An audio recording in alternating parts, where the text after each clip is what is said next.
students came to me and they asked one simple question. It's like, what does his day-to-day as the leader of opposition look like? So can you tell them what exactly do you do in that role?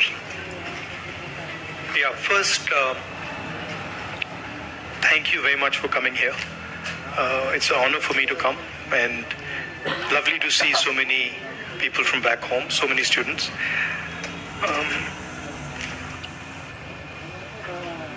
See, opposition,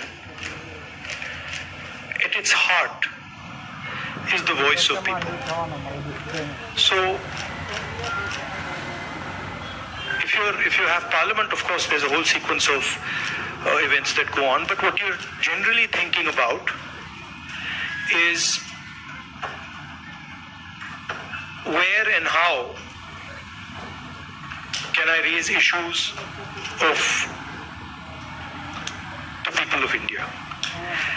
And you're thinking from a individual perspective, and you're also thinking from a group perspective, you're thinking from a industry perspective, you're thinking from a farmer perspective, and the important thing is that you do it sensitively and after listening and understanding carefully.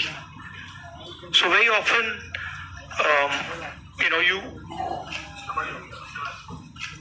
you see an issue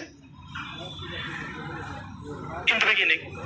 When you're new to politics, you see an issue and you're like, oh, that's what the issue is. But when you go into a little bit of detail, you realize that there is nuance and complexity. So understanding that nuance and then planning your day according to that, that's how it generally works. Parliament, of course, you go there in the morning, and then it's like a war. You go in and then you fight. It's a pleasant war. It's reasonably fun at times. It can get nasty also, but it's a war of ideas, war of words, and we are trying to put our point of view across, and the government is trying to suppress our point of view. So that's how that works. And then there are a lot of people who come and see you, different types of people, party people, business people, farmers, these type of delegations. So you're constantly listening to what they're saying. So you just mentioned that you look at issues in a certain way. Now, thinking about your career as a politician, the first time you got elected and this time, has there been a change in the way you look at these issues and your mind thinks differently about how to go about them? Quite differently. Now, I'm coming to the conclusion that listening is much more important than speaking, right? And listening doesn't just mean that I come there and I listen to you. That's not listening. That you're talking to me and I'm looking at you and I'm hearing what you're saying, but I'm not listening. Listening is a completely different thing. Listening is putting myself in your position. So if you're a farmer, going into the person's life, going into the person's day-to-day life, and then understanding what he's trying to tell you. So listening is fundamental. And then understanding the deeper dynamics. So you then are not just swimming around on the surface, you're raising fundamental issues, and you don't go raising every single issue. You focus clearly and you're like, okay, this is important, I got to raise this. This is something important, I got to fight for this. This is something important, I got to fight. So you choose your battles much more carefully. I think you hit it on the head, that prioritization. So, very good definition of political strategy or business strategy. Understand clearly what you don't want to do. So don't sit there doing 50, 100 different things. Understand clearly जो नहीं करना है उसको पहले समझो, पहले कर दो. And then उसमें से 3-4 चीजें निकलेंगी, and then that's what you got to focus on. Well, I think back to the students, that's what we talk about. So this time you're hearing from Mr. Gandhi himself about prioritization. Now, a few things that you mentioned just takes me back a few months. A very unprecedented event happened in terms of the yatra. Personally, for me, a 30-minute walk on the treadmill, you can see 4,000 kilometers and connecting with people in a very different way. How has that changed your perception about people, and how has it helped you connect with people differently? See, the first question to ask is why were we walking 4,000 kilometers? You know, it's what created the need for us to do this. And the reason is that all avenues of communication in India were shut. Every single avenue, no matter what we did, it was all shut. We spoke in Parliament, that's not televised. We go to the media, they don't pick up what we say. We even go with documents to the legal system, nothing happens. So, all our avenues are shut. And for a long time, we literally couldn't understand how to communicate. And then suddenly we hit upon the idea कि भाई अगर media आपको लोगों के पास नहीं ले जा रहा, इंस्टीट्यूशनल सिस्टम आपको लोगों के पास नहीं ले जा रहा, तो फिर डायरेक्टली चले जाओ. And then what better way to go directly than to literally go walking across the country? And so that's what we did. And I must tell you, in the beginning itself, I had a little bit of a knee problem. So 3-4 days into it, I was like, "Ye kya kar diya?" I was like, because you get up in the morning, I go running, and so you get up in the morning and you say, "Okay, I'm going to go run 10 kilometers," and they're like, "Okay." And then you get up in the morning and you say, "I've got to walk 4,000." It's a completely different paradigm. So there were moments of that, okay, this is quite a big thing. But it went surprisingly easy. It was not difficult at all. And it fundamentally changed the way I think about my work. I would say that it completely changed how I view politics, how I view our people, how I communicate with our people, how I listen to people, and not just me. There were many people involved in the yatra, and all of us. And to me, the most powerful thing that happened organically, on its own, we didn't actually do it, it just happened, was that we introduced, certainly for the first time in India, possibly for the first time in many, many countries, the idea of love in politics. And it's strange, it's a strange thing, because you look at the political discourse in most countries, and you will never find the word love in that discourse. It just doesn't exist anywhere. You'll find hatred, you'll find anger, you'll find unfairness, you'll find corruption, you'll find all these words. But you will never find the word love in the language. And the Bharat Jodo Yatra actually introduced that idea into the Indian political system, and it has amazed me how that idea has worked. So now when you reflect on the yatra, you think about some of the key moments that happened. Is there any like an aha moment that you want to share with us that you never expected it to happen, but it happened in a positive? I'll tell you what I realized, and many of you people who are in business school and other public-facing spaces, I realized that actually when I was in the yatra, the yatra was speaking on its own.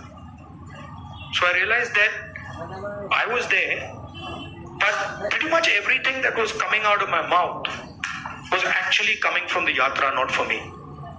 Right? So there was thousands of people, they were telling me things, it was going, I was listening to them, they were telling me things, and then their words were coming out of my mouth. So I was not communicating as Rahul.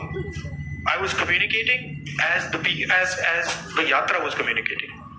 And it took me a little while to figure this out, because first I was like, oh, I'm giving a speech and I have this idea and I'm going to see this. But then suddenly it started to occur to me that every single thing coming out of my mouth is actually things people have said to me. And the most beautiful example of this was this slogan that came, which is नफरत के बाजार में मोहब्बत की दुकान खोल रहे हो, right? Now you're clapping, but the slogan did not come, it was not my slogan, right? It was not even a slogan of the organizers. It was a guy who came, I saw him, and he was walking with us, and there was a rope which used to surround us, and he was trying to come in, and he couldn't come in. The police would beat him. So I saw him once there, then I saw him somewhere else. And then I told Alankar, who's standing there, I said, Dekho, usko le aao. So anyway, Alankar went looking for him, he had disappeared. Then after some time he came out, he charged through the police, and then he pointed at me like that. And he said, मैं जानता हूँ आप क्या कर रहे हो, मैं जानता हूँ आप क्या कर रहे हो. So I said, क्या कर रहा हूँ? He said, आप नफरत के बाजार में मोहब्बत की दुकान खोल रहे हो. So then I realized that this is not me. This is the sentiment of the crowd that is speaking. And so that would happen again and again. It would happen sometime. Once it happened when a woman came up to me, held my hand, is walking. And I could feel that something was wrong with the way she was holding my hand. So I said, क्या हुआ? She said, वो मुझे मार रहा है. I said, कौन मार रहा है? He said, मेरा पति मार रहा है. तो I said, मतलब? She said, नहीं, वो अभी मुझे मार रहा था, मैं भाग के आई हूँ. So I said, तो क्या करूं? तो I said, पुलिस वालों को बताएं? She said, नहीं, पुलिस वालों को मत बताओ. I said, क्यों? She said, और मारेगा. Now, that's a sentiment of thousands and thousands. I realize that's a sentiment of thousands and thousands of women. That they're being mistreated, they're being treated violently, but they can't say anything. It's hidden. Right? So now when I'm speaking to you right now, I'm saying these things to you. It's not me. It's that girl who's saying it to you. I just transmitted it. So that's the job, in my view, of a politician. Is to listen to sentiment, to understand sentiment deeply, and then to give it to other people. Right? Like I can see the faces here of the women versus the men. And when I'm saying that, I can see the faces of the women are different. They're reacting completely differently to what I said because they're understanding that. They're like, oh yeah, I've been through that before. Right? So that's the idea. The idea is not that Rahul Gandhi has some fantastic vision for the country and now he's going to project the vision to the country. The idea is, what is the country saying? What is the country feeling?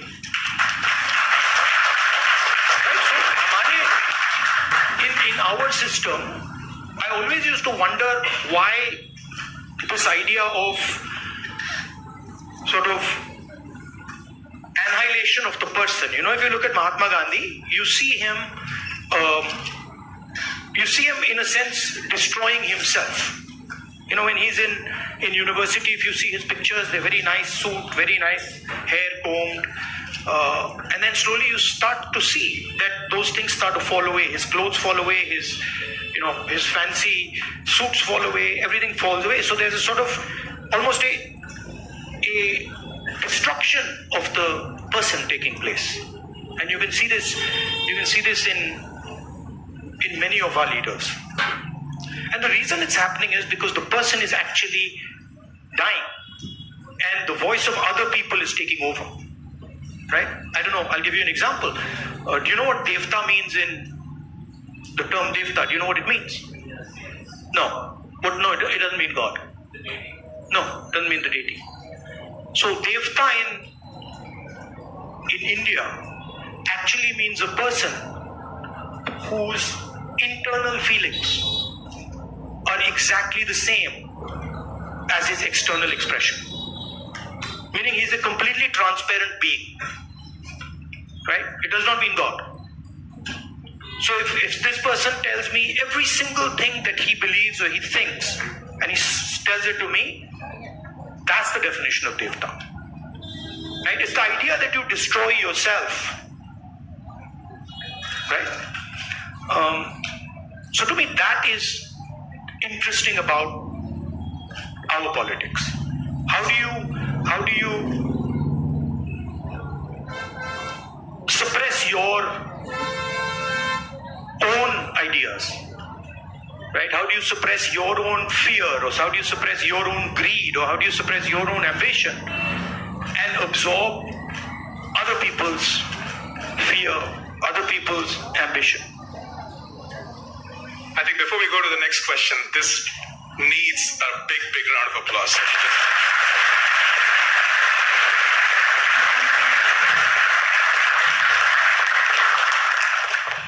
If you look at our big leaders, and historically, and you can see extreme, so you can see a Buddha who's extreme. You can see Bhagwan Ram, same thing. You can see Mahatma Gandhi. The basic idea is the destruction of the identity. The basic idea is the destruction. The basic idea is the destruction of the self, right? And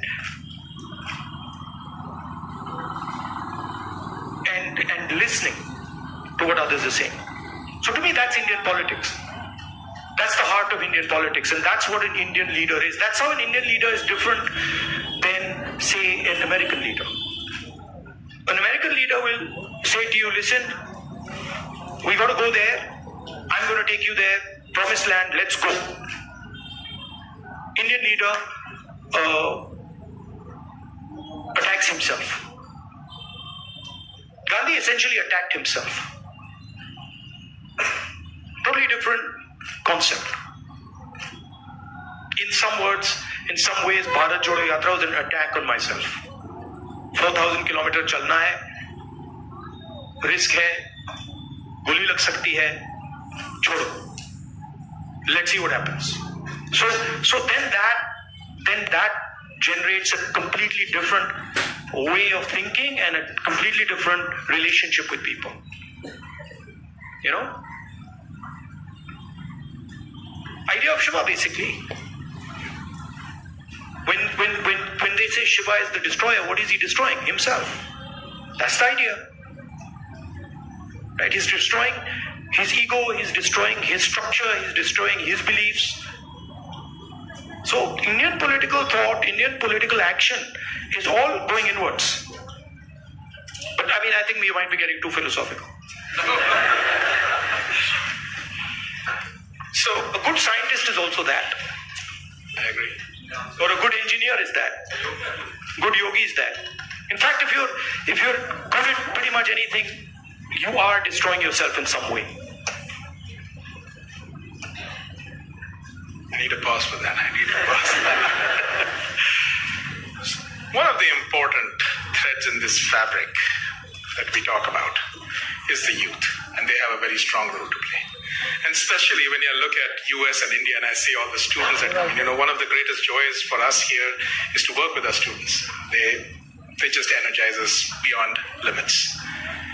More than 300,000 of them are in the US. About 4,000 of them from India are here at UTD. Where do you see them playing a role in the large scheme of things that India is poised towards? These ambassadors who are sitting here, and of course there are some who have come before and are doing great things here in the US.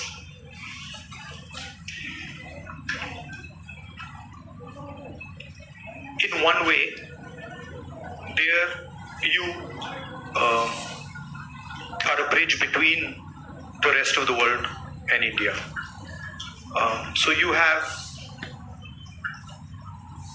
ideas and values that you bring to the United States.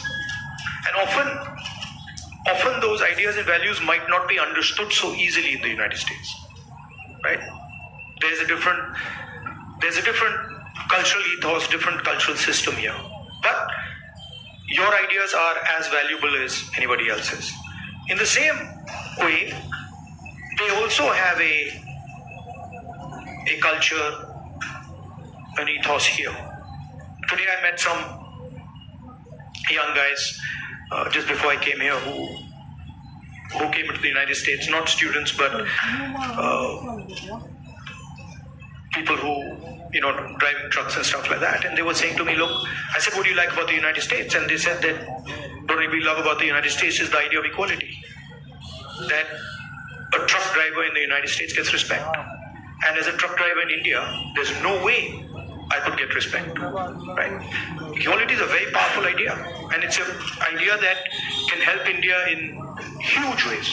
So if you take back the idea of equality, take back the idea of fairness, that's a very powerful thing. So I think you should see yourself as a bridge.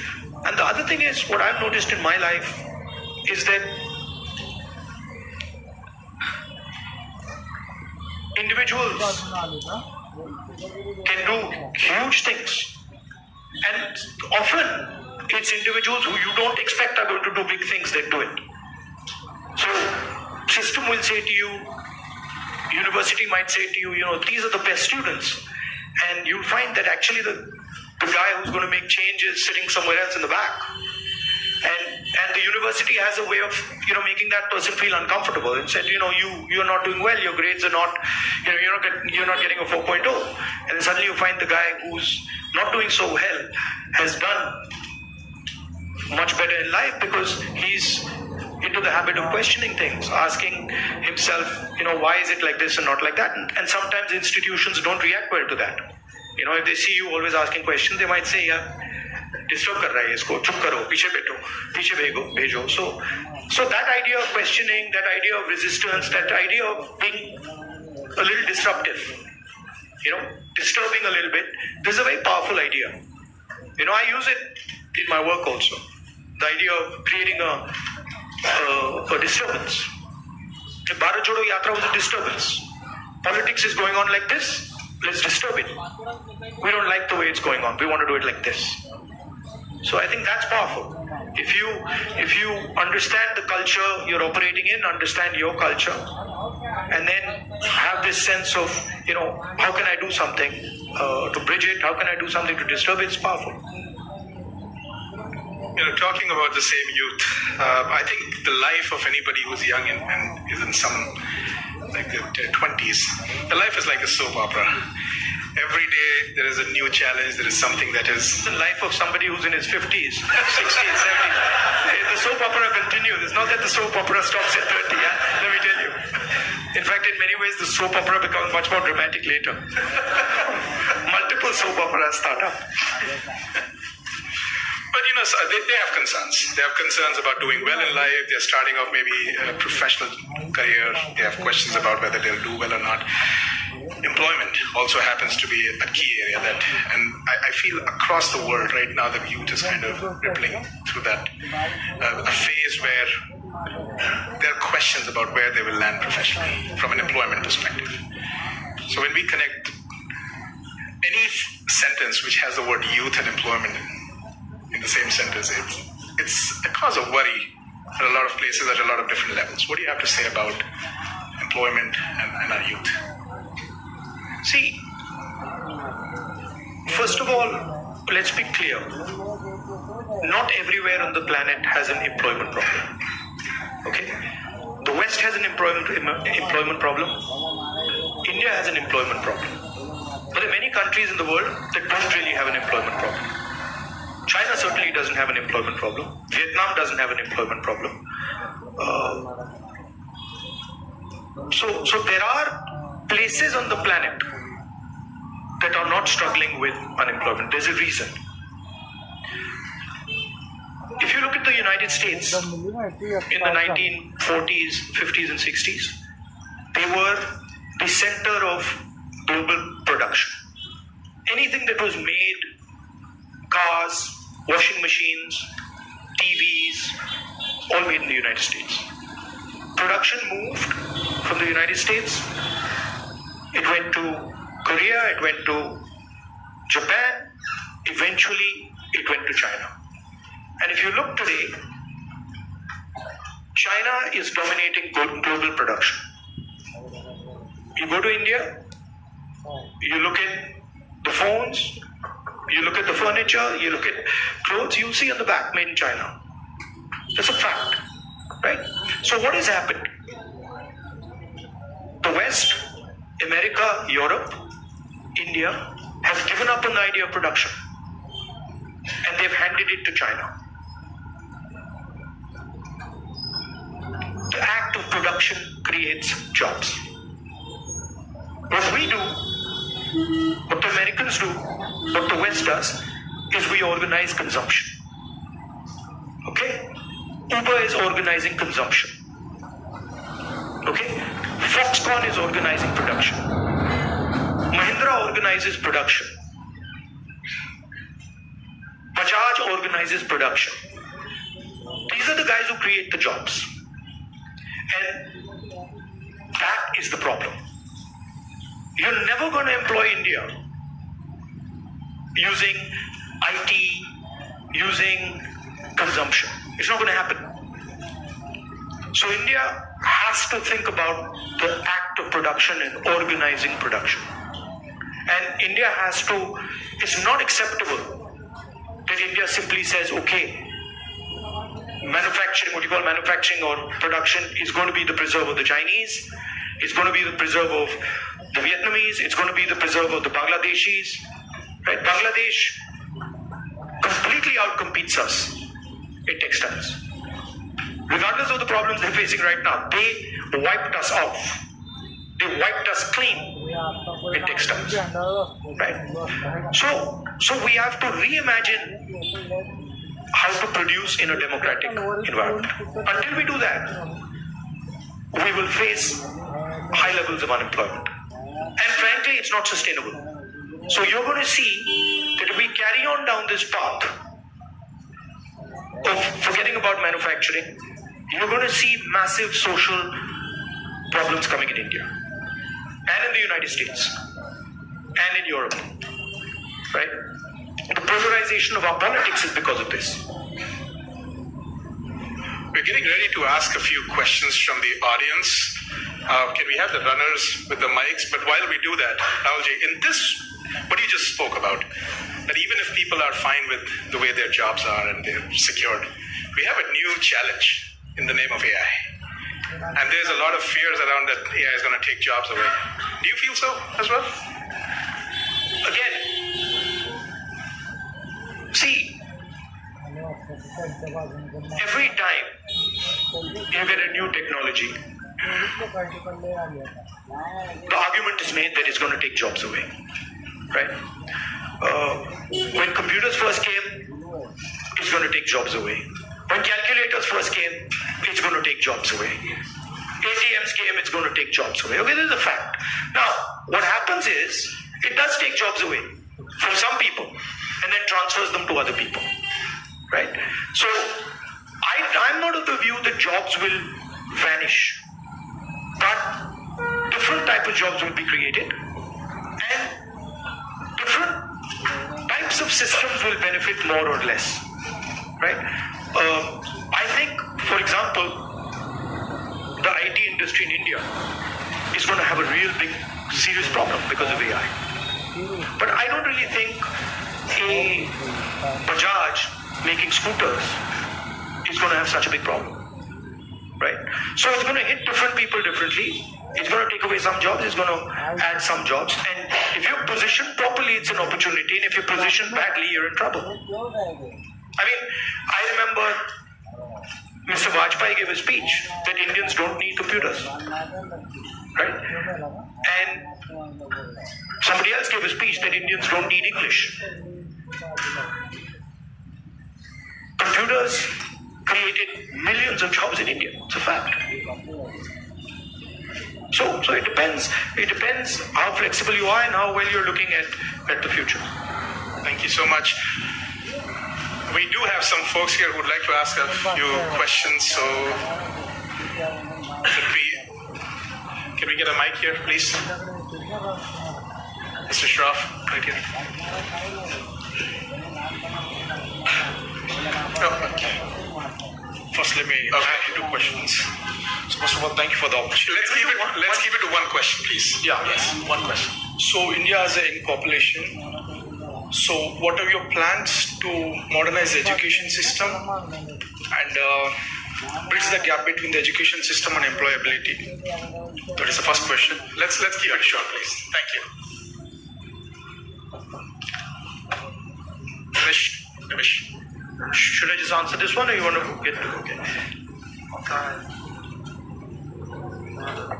I think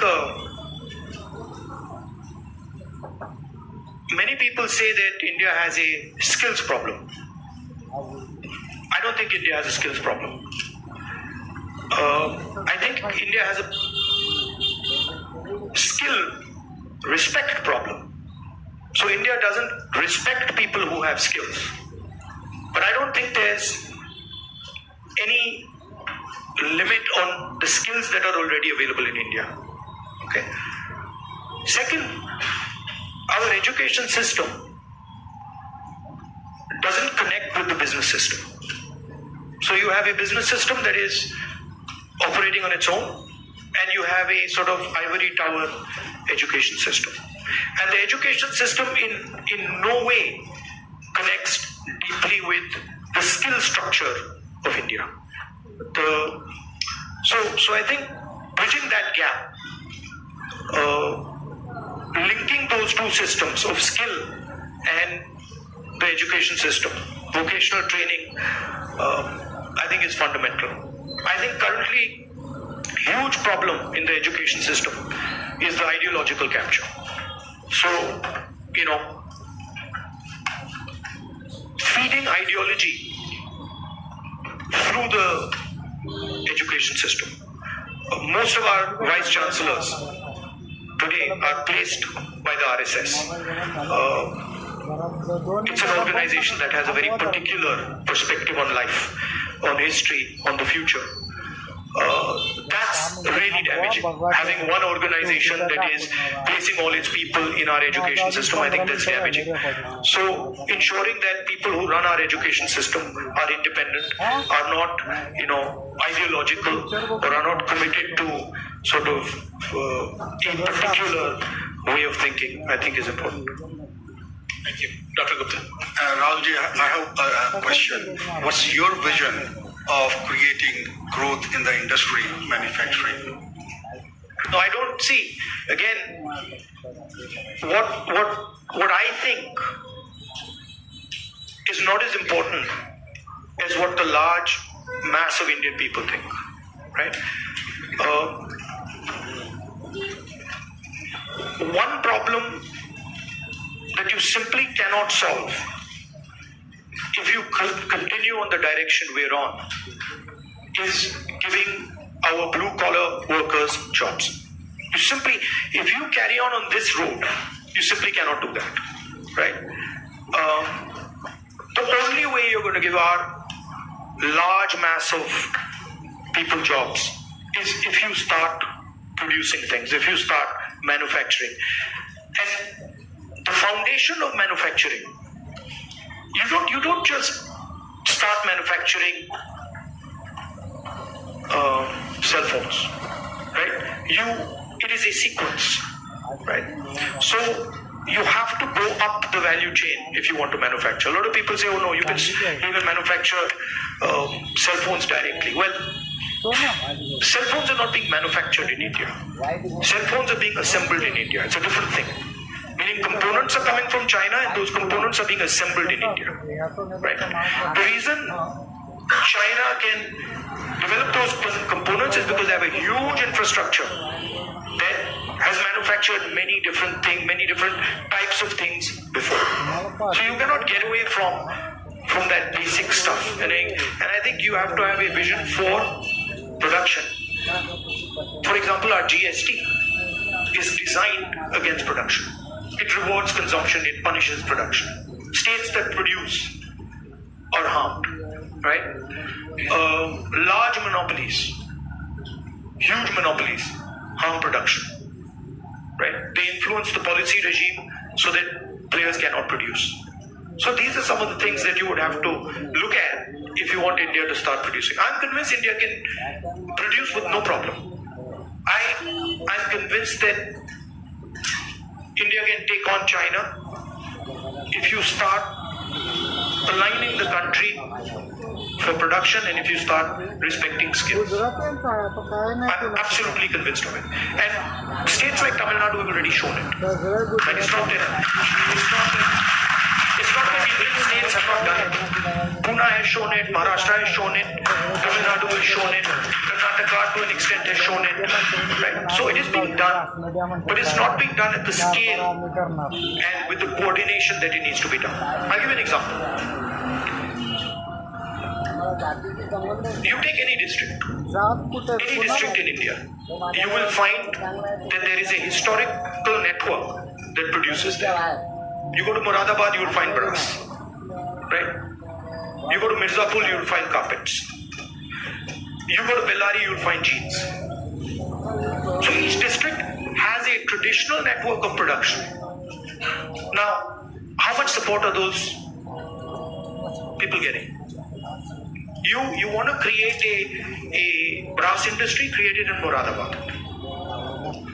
Open the banks to them, infuse technology, support them, and I guarantee you, they will take on China. Right? And you can do it in every district. You support the Bellary jeans industry, you put in a couple 100 crores into that thing, you open the doors of banks to them, I guarantee you they'll get to work. Right? But currently, I mean a simple statistic, 16 lakh crore rupees of bank loans have been forgiven to 25 people. 25 people. Right? Do you realize how many industries you could set up with that? And they've just been forgiven. Right? When we forgive farm loans and we say, okay, we're going to forgive 70,000 crores for all India's farmers, the press suddenly jumps up and down. And 16 lakh crores have been forgiven without a word. And whose money is it? It's taxpayers' money. Where does it come from? It's come from your pockets. So why should 20 people get this massive free gift? Why should one person, suddenly have all the ports, all the airports, all the defense contracts? What is happening when you do that? You're taking away money from people. Instead of having one business that runs all the airports in the country and one business that runs all the ports, you could have 10, 15, 20. Right? So it's all destruction of economic activity. Thank you. We can take something on this side. Can we have the mic? Can we please have the mic here? Rakshit, go ahead.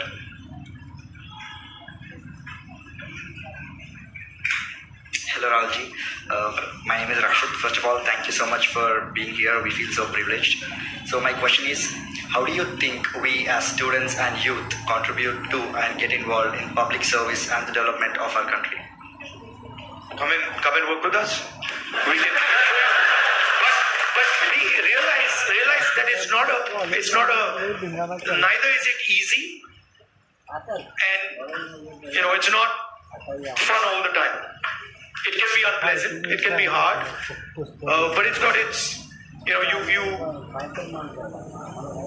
do get gratification from it, but it's not easy. And if any of you are interested in it, we run internships and we put people into our system and train people. Thank you. We had a question here. Rahulji, first of all, thank you for coming here and gracing UTD with your presence. I'm a faculty and I also represent a lot of students, so I'd like to ask, for everything we look at it and say there is always something you can even do better for something that you haven't done successfully. So if looking back, Bharat Jodo Yatra was so successful. Couple of things what you could have done differently if you did it now. No, look, every single thing that you do, I mean, mean, I'm sure if we sit down and say, okay, Bharat Jodo Yatra, we could have done it better, right? There's nothing that you do that you couldn't have done better or you can't do better. And that's just how life works. And these are choices. So I don't think I've ever done anything perfect in my life. And I don't think I will ever do anything perfect in my life.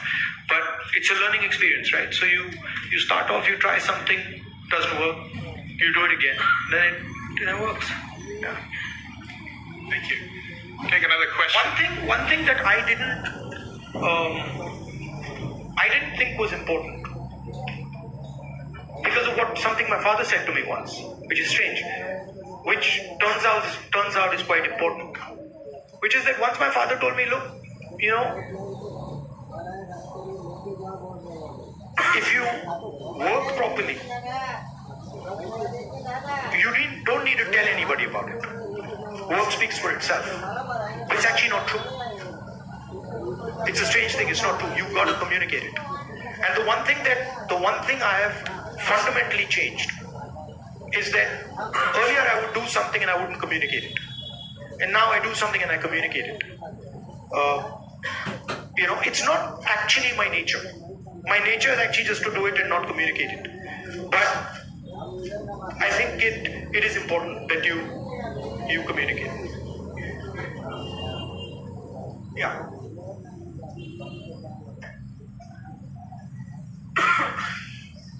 All right. Yes, let's go there. Can we have the mic? My eyes feel like a lot of machine right now. I'm trying to pick up which one I see. Where is the mic? Jitesh?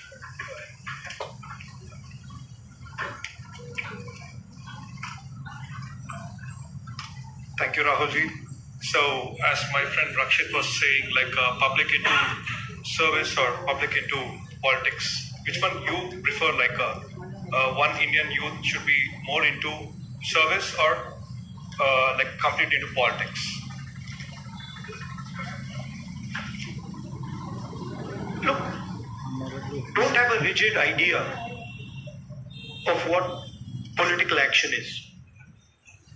And in the same way, don't have a rigid idea of what service is. Those two can overlap, right? Politics is much broader than fighting elections or giving speeches, right? Politics is about influencing how people think, and you can be very political and not be directly involved in the political system, right? Or you can be deeply involved in the political system and not be doing politics at all. So I don't think you should think that those are two different avenues. You should do what you like. And in what you like, you can do politics without a problem. I think we have time for another couple of questions, right? So, Dr. Mehrotra, can we have the mic here, please?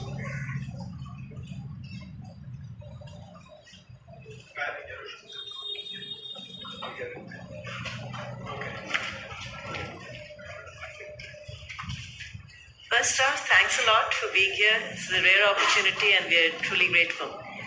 To me at least, and I could be wrong here, it almost seems like there are two Indias. One that is reaping the benefits of the growth that we see, and then one that's being kind of bypassed. There's still unacceptably high number of people living in abject poverty who don't even have access to the very basic of quality education. What vision do you have to ensure that this India that's kind of been cut off at least gets some benefits, and that it's a little more equitable, the benefits of India's economic growth?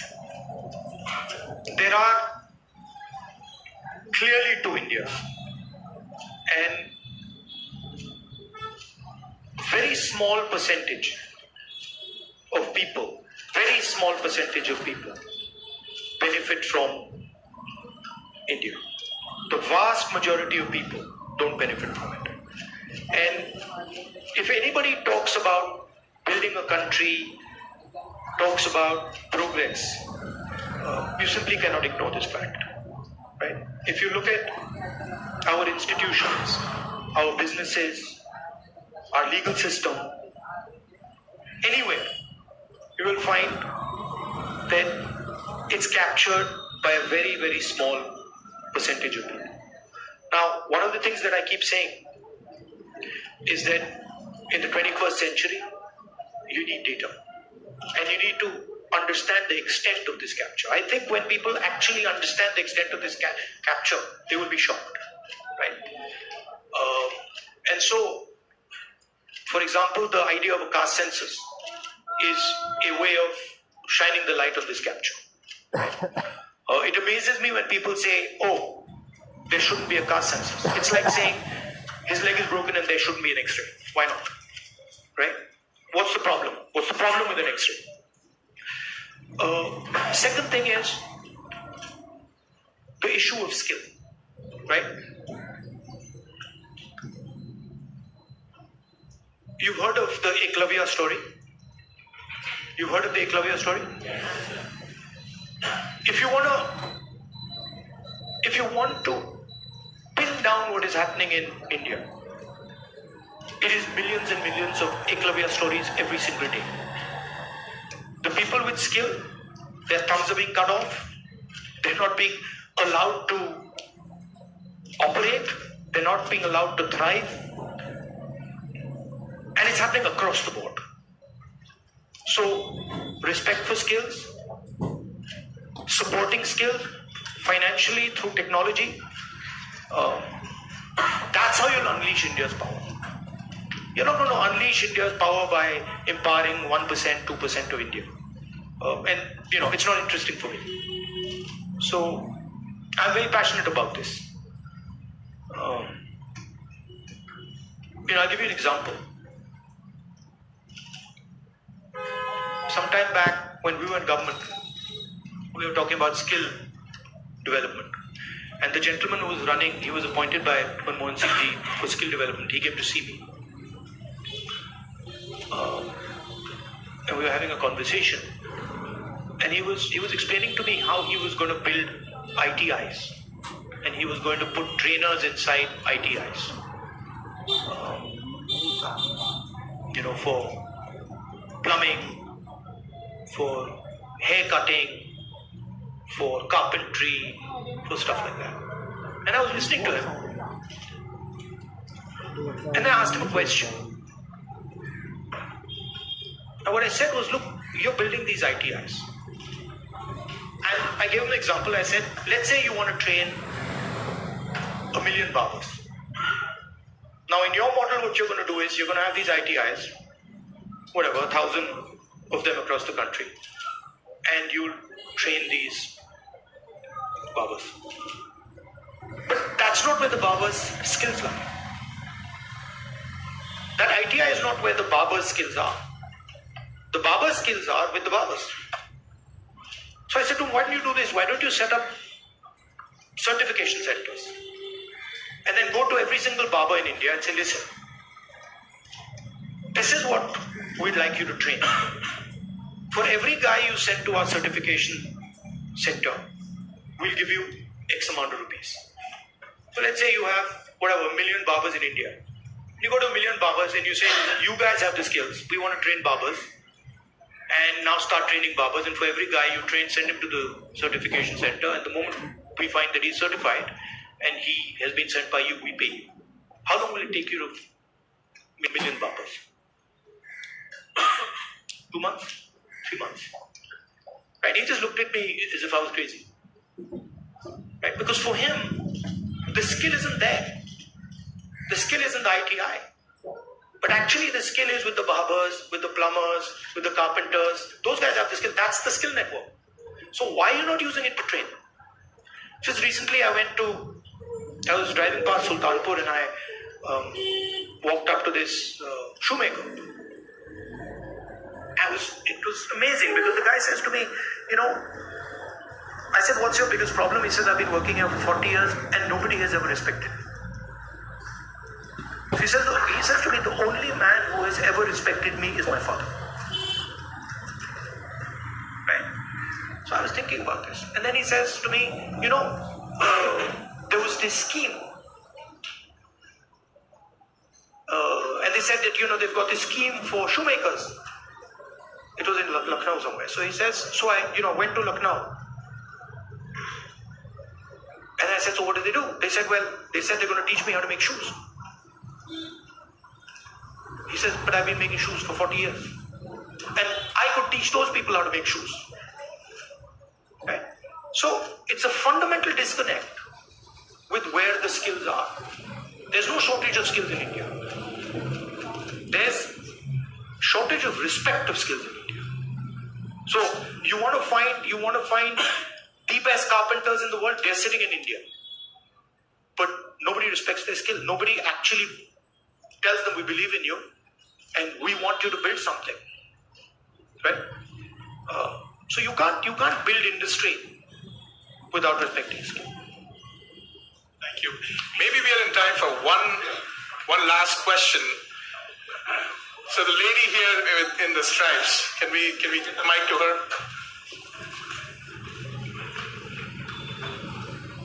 I request our ISA officers to come on this side, please, stage, while we do that.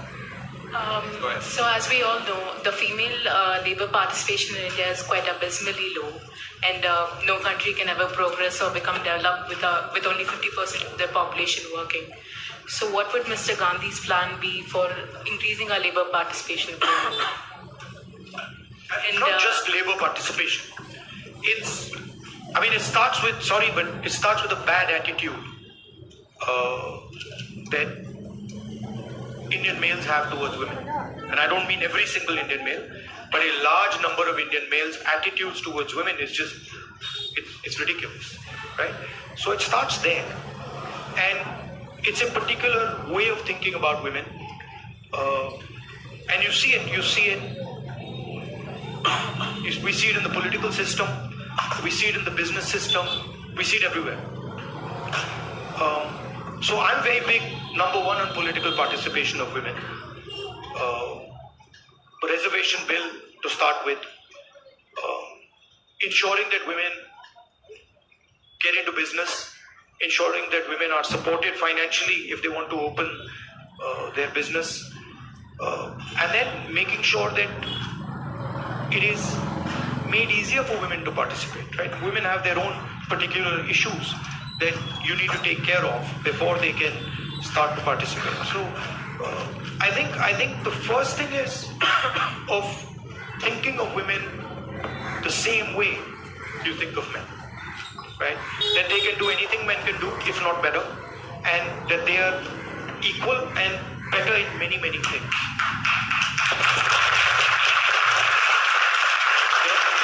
Also, by the way, this is part of the ideological fight between the BJP and us, right? The BJP and the RSS believe that women should be restricted to a particular role. They should stay at home, they should cook the food, they should not talk too much, right? And we believe that women should be allowed to aspire to whatever they want to do. Mr. Gandhi, if I just say that it was great having you on campus, that is a big, big understatement. But can we give him a round of applause?